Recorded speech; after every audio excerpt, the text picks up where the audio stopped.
on est fonctionnaire, donc on fait appliquer le droit tel qu'il est voté.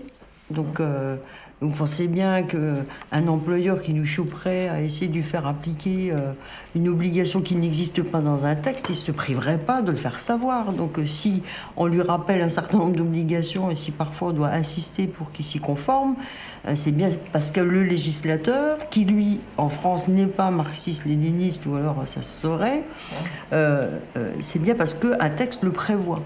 Donc c'est du pur fantasme, ça. Alors après, on a l'habitude de ça, devant les tribunaux, quand on dresse un procès-verbal et qu'on va à l'audience, je veux dire, on le sait tous, ça.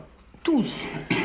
Quand l'employeur ne peut pas avoir de défense sérieuse sur le fond, sa défense, ça va être d'attaquer l'agent de contrôle. Et bien là, on est exactement dans la même situation. Donc effectivement, c'est une logique d'anathème. Bien sûr, c'est politique, bien sûr, c'est idéologique. Mais il s'agit de jeter le discrédit. Enfin, eux, ils pensent que ça discrédite, donc il s'agit de jeter le discrédit. C'est calomnier, il en restera toujours quelque chose, peu importe ce que soit fondé. C'est aussi parce qu'on arrive dans l'entreprise de jour comme de nuit, n'importe quand, sans prendre de rendez-vous, et ça déplaît. Et ça, c'est comme si on venait, on place ça sur un espèce de terrain, comme si on venait régler des comptes personnels. On ne vient pas régler des comptes personnels. Nous, quand on rentre d'une entreprise ou quand on sort, on n'a pas d'intérêt à l'affaire. On touche rien, on perd rien. On est payé pour faire un certain travail.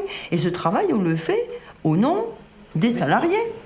Et donc, on n'est pas normalement autorisé à dire à un employeur, bon, ben, ok, moi, fonctionnaire, je décide qu'après tout, si vos salariés sont exposés à un produit chimique, ils resteront exposés encore 2 mois de plus. C'est pas possible de faire des choses comme ça.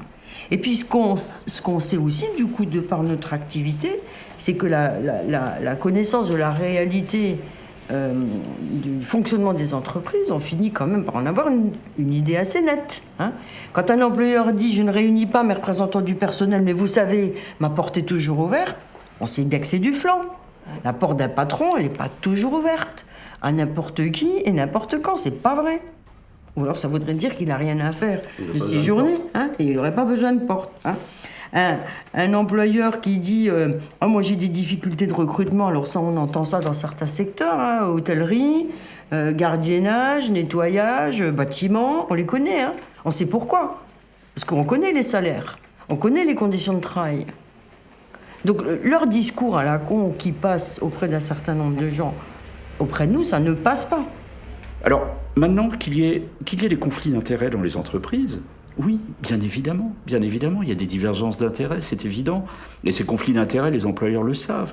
Mais même les juristes, on parle, pour les instances représentatives, on parle souvent de contre-pouvoir, même si ce contre-pouvoir est faible. Mais oui, ou contre-poids, contre-pouvoir, etc. Mais c'est bien parce qu'il y a une dimension, antagoniste,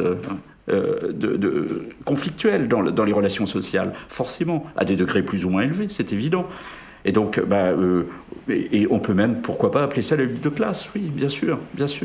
Et donc, mais la lutte de classe, les patrons y croient aussi, c'est évident. Denis Kessler, lui-même, a fait une citation il y a quelques années, c'est quand même un grand patron, grand patron de groupe d'assurance, ancien gauchiste, et qui disait que, la lutte des classes, il y croyait, lui aussi, comme il y croyait il y a 40 ans, sauf qu'il avait changé de camp, c'est tout, il était passé de l'autre côté.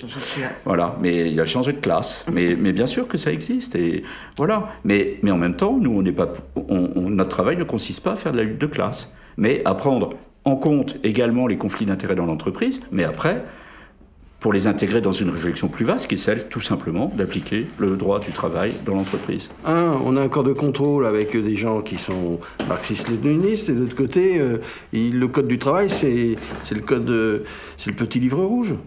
Donc sur les petits livres rouges, évidemment, il faut en enlever des pages. Parce que c'est le droit du travail qui est visé. Nous on est maltraités parce qu'on est l'espèce d'incarnation du droit du travail, quoi. L'incarnation concrète, ceux qui portent le code du travail. C'est pour ça qu'on en prend plein la tronche. Mais en fait, l'objectif, c'est le droit du travail. Je me dis que finalement, on défend notre boulot, on défend le travail qu'on fait, c'est-à-dire appliquer le Code du travail comme étant quelque chose d'extrêmement important dans la société aujourd'hui, et qu'on se bat pour ça, et on résiste. Et je pense que c'est ça qui ne plaît pas aussi aux employeurs, au ministère, parce que, quelque part, c'est pas si facile que ça de réussir à nous casser.